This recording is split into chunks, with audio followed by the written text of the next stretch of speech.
Hey everybody, Nick Espinosa, your chief security fanatic here, and today we're going to talk about the Russian-Ukraine war because we are 100 days in today, and technology has shaped that war thanks to electronic warfare. Now here's what's going on. This is coming very heavily from the Associated Press, who I thought had a really good and extensive write-up on this, but this is the future of modern warfare. Now here's what's going on. On Ukrainian battlefields, the simple act of powering up a cell phone can now basically rain death on the person holding the cell phone and obviously everybody around them. Artillery radar and remote controls for unmanned aerial vehicles may now also basically invite fiery shrapnel showers, as the Associated Press puts it.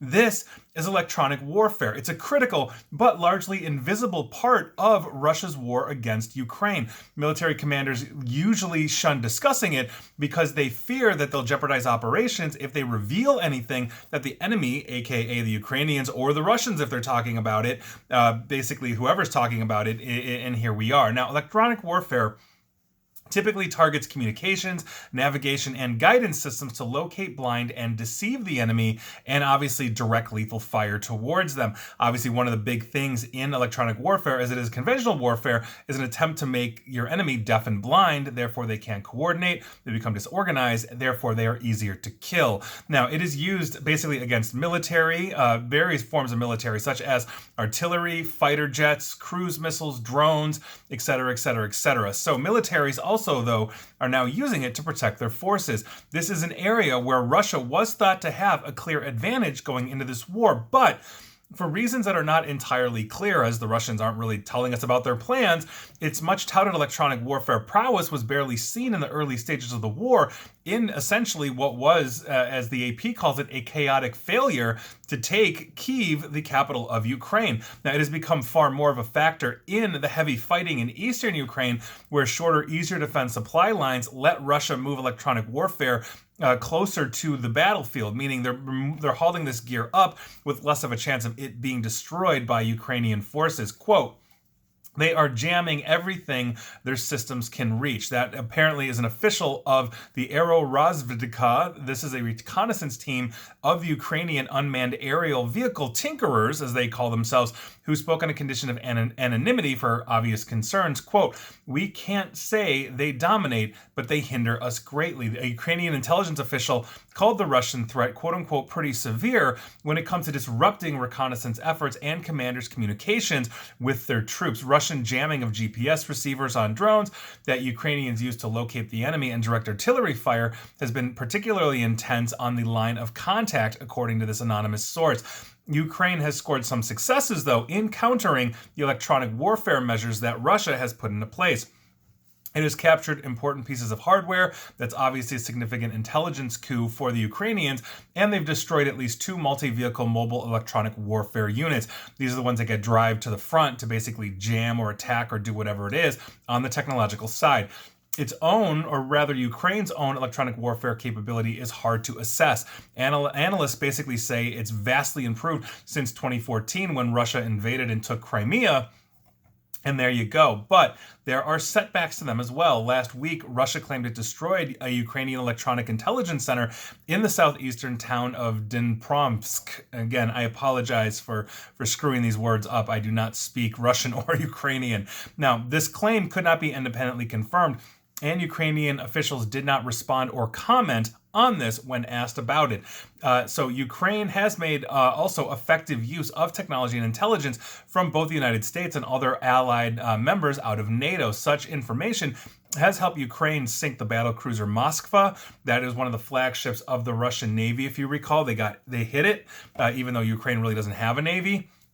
Allied satellites and surveillance aircraft have also helped basically from nearby skies, as has Starlink satellite communications. If you recall, Starlink is owned by Elon Musk, and he said early on he was going to be donating Starlink receivers to the Ukrainian cause. Now, electronic warfare has 3 core elements if you didn't know. It's supposed to probe, it can attack, and it can protect. Now, first, intelligence is gathered by locating electronic signals from your enemy. On a basically attack, white noise jamming essentially disables or degrades the enemy's systems, including radio and cell phone communication, air defense, and artillery radars, basically making them blind to, let's say, incoming attacks so they cannot shoot down planes or whatever it is. Then there is spoofing, which is there to basically confuse and deceive the enemy. And so when that actually happens, what you might see is instead of one aircraft, you might see 5. And by virtue of that, which one is real? You're not sure, you miss the target, and here we are. Now, Ukraine has learned hard lessons from electronic warfare in both 2014 and 2015, when Russia overwhelmed its forces, basically when they were invading Crimea, because they were using this kind of warfare. The Russians knocked drones out of the sky, they disabled warheads, they penetrated cell phone networks for psych ops, and they zeroed in on Ukrainian armored columns and divisions. One Ukrainian officer told Christian Brose, who was an aide to the late Senator John McCain, if you recall, Republican of Arizona, basically this Ukrainian officer basically relayed how Russian info warriors, as AP calls it, tricked a commander into returning a wireless call from his mother. When he did, he was geolocated and then killed with precision rockets. That's exactly what we're talking about here. You can't trust the technology that you're in, especially when they're capturing the cell phone towers, or they're understanding and triangulating this based on the signal that they are sending to your phone, meaning my fake mother is calling me. If I pick up the phone, now they know where I am within 3 to 10 feet.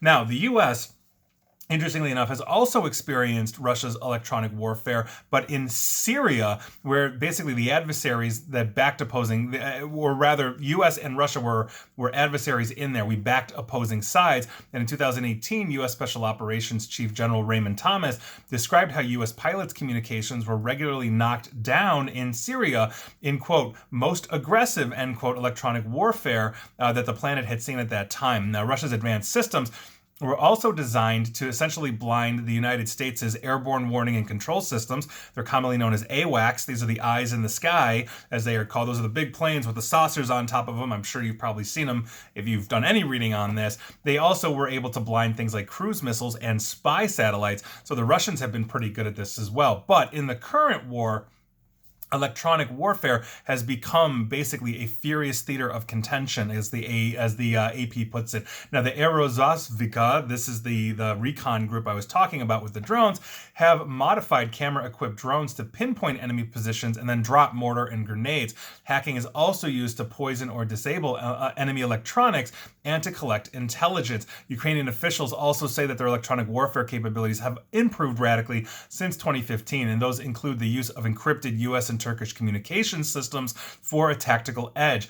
Ukraine has also advanced so much basically because of the imports of basically this technology. Russia has engaged in GPS jamming in areas from Finland to the Black Sea, according to Lieutenant Colonel Tyson Wetzel. He's an Air Force fellow at the Atlantic Council. One regional Finnish carrier, Transvia Baltica, and I think I pronounced that one right, had to cancel flights basically on a single route for a week due to the result of Russian jamming.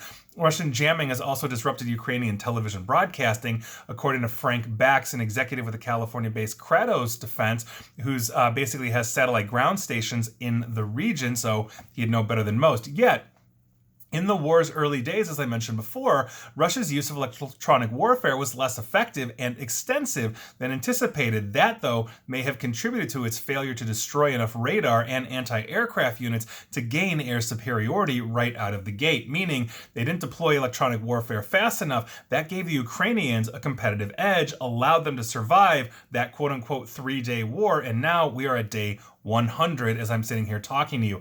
Now, some analysts believe that Russian commanders held back units, fearing that they would be captured. At least 2 of those were indeed seized. One was a Krashushka 4, which is a U.S. Army database says is designed to jam satellite signals, as well as surveillance radar and radar-guided weapons for more than 100 miles or 160 kilometers.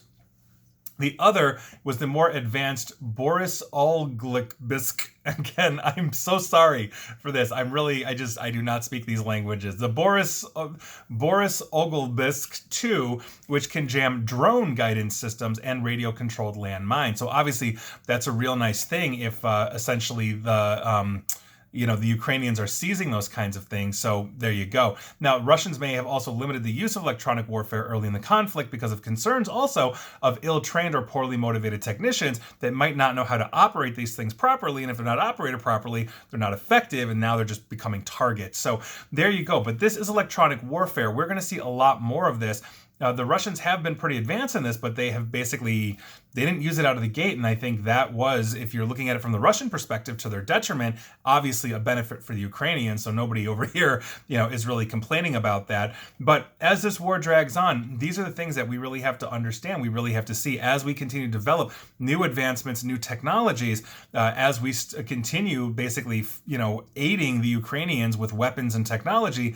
Hopefully they'll get more and more advanced to basically counter what the Russians have. In my video/podcast yesterday, interestingly enough, was on Taiwan, that is now restricting, the export of processors over 25 megahertz. 25 megahertz was a great and nice speedy processor back in like 1990, but now obviously we've vastly improved since then. So the Russians' ability then to build, more electronic warfare capability as they start to run out of processors and other technology is going to be limited compared to the NATO allies in the United States that can get as many processors as we can handle, obviously going through processor shortages worldwide, supply chain shortages, etc. But this is going to hit Russia in the long term, as I mentioned yesterday, particularly hard. But for now, the Ukrainians are hanging on. They've got their own set of electronic warfare that is being bolstered by the U.S., Turkey, and other allies, and hopefully that will give them that competitive edge they need to finally end this ridiculous war. So